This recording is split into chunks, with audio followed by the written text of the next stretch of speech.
I-95 we had come in. Basically, the car was wrecked.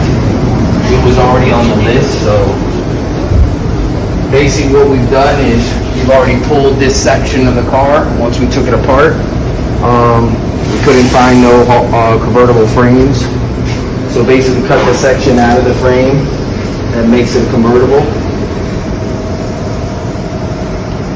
We've already pulled this whole section to make sure this was good.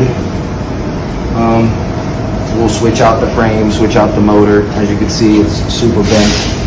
Super bent. It's bent all the way up into here. And so the sections we cut out, this is the new frame we got over here.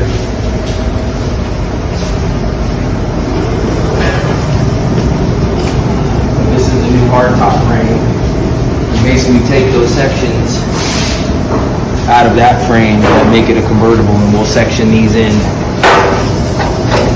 so it'll look like an OG convertible frame.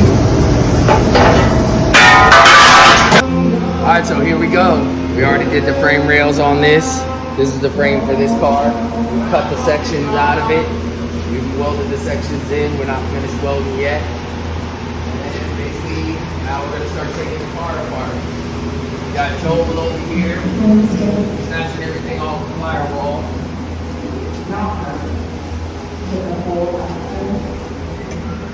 We'll have to address all this bad welding. We'll cut this out and replace new firewall. They couldn't put this in right. They got big gaps on it. So we'll fix this all up and stay next in line.